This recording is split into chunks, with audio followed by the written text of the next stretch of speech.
Hi everybody, this is Alchemist 2 and I'm back again with another book review. I just finished The Wisdom of the Native Americans.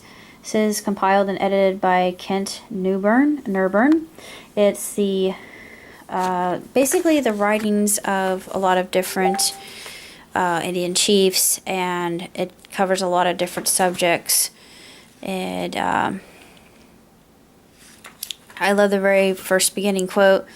Let's put our minds together and see what kind of life we can make for our children. Of course, Sitting Bull said that. Part 1 is the ways of the Native Americans. Part 2 is the soul of the Indian. Part 3 is the wisdom of the great chiefs. And the chiefs that are mentioned here are Red Jacket, Joseph, and Seattle.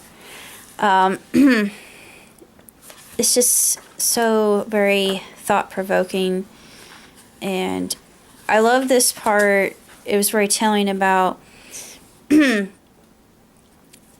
how they view white men, and there's a lot of truth to this, actually. I'm going to go ahead and read a little bit of this chapter, an excerpt from it. The white man doesn't understand America. He is too far removed from its formative processes. The roots of the tree of his life have not yet grasped the rock and soil. The white man is still troubled by primitive fears. He still has in his consciousness the perils of this frontier continent, some of it not yet having yielded to his questing footsteps and inquiring eyes. He shudders still with the memory of the loss of his forefathers upon its scorching deserts and forbidding mountaintops. The man from Europe is still a foreigner and an alien. American Gods describes this so breathtakingly well. He still hates the man who questioned his path across the continent. But in the Indian, the spirit of the land is still vested. It will be a long time until other men are able to divine and meet its rhythm. Men must be born and reborn to belong. Their bodies must be formed of the dust of their forefathers' bones. Yeah, this is so profound. Horse Chief Luther said that, standing bare. I love their insight and their perspective. And I just like the way that they think. And this is another thought that I love to share. Can we talk of integration until there is integration of hearts and minds? Unless you have this, you have only a physical presence, and the walls between us are as high as the mountain range. Chief Jan George, and with what's happening right now, yeah, couldn't be more timely.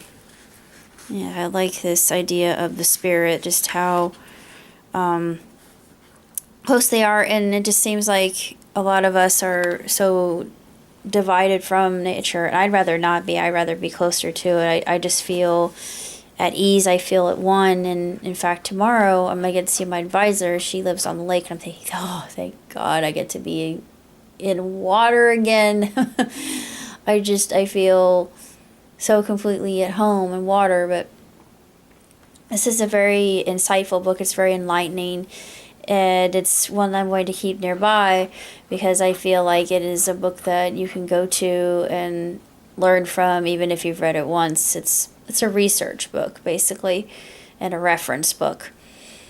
And I'm very glad that I have it, because in my family, I'm not me specifically, but I did 23andMe not too long ago, and apparently there are some people in my family that have Native American ancestry, and I was thinking, really?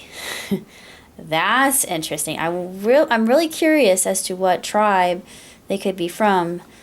I'm not for certain, because a lot of us are in the Midwest, so it's almost probable that they are most likely Cherokee or Miami or some derivative of that, but I don't know, because it's only giving me kind of a hint as to how many members of my family have Native American ancestry. And I know what I do. I know what blood I do have, but not Native American. It's sort of like these family members do, but you don't. Like, I was a little bit disappointed that I didn't have any Ashkenazi Jew, because I was really thinking that I did. Daddy always said, no, you don't. I'm like, come on, Dad, can I be Jew by proxy? I know I am. And I'm actually going to be writing a script about that. And it's a rom-com.